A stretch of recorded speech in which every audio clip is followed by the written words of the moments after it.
and I'm a singer and guitarist for YOB.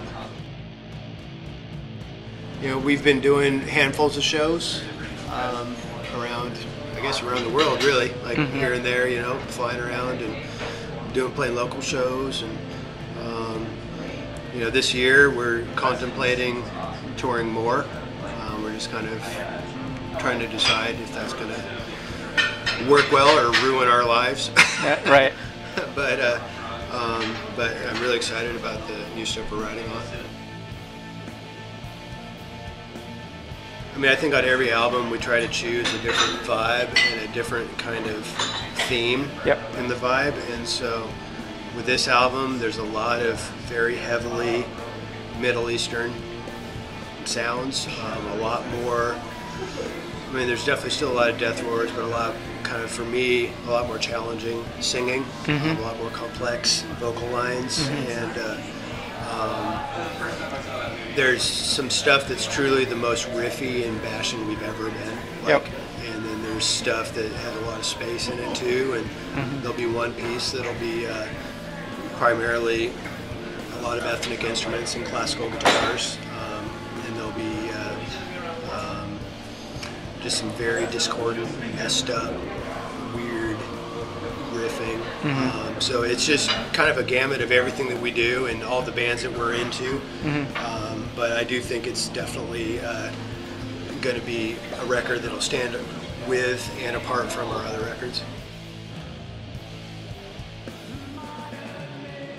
A lot of my influence in doom actually comes from country music, particularly old country, like Chet Atkins, Doc Watson, Merle Travis, and in the drop A tuning, I've combated, things kind of mushing together with a lot of different things. And but my Les Pauls, as much as I love them, were still just a little dark and a little mushy. Right, I know. Yeah.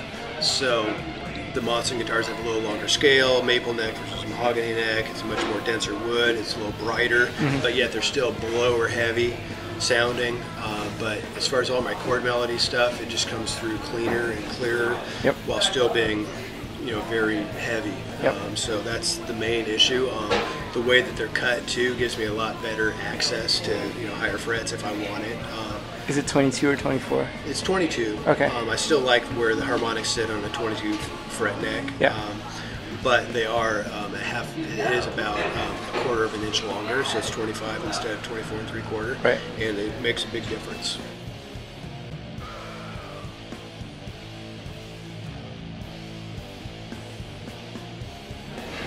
Obedience and surrender, really, obedience not in the sense of being a slave, but being obedient to what it is that drives me to try to become better, try to be a better person, try to listen a little clearer and try to see a little better, try to see things as they are. When I think about all the things that I do, that's all kind of secondary, because I think that who you are comes out in what you do, and I just have this feeling that I think many people do of just I have my kids and I have a lot of friends and a lot of family, and there's a kind of undercurrent of creation and a mysterious something that can't be described in words that drives us all to try to create. And it's why we hurt, but it's also why we are part of this bigger picture that we don't completely understand. That's what drives me. It sounds retarded, but it sounds ridiculous, but really, it's I truly want to do better than I'm doing now, and that's why I get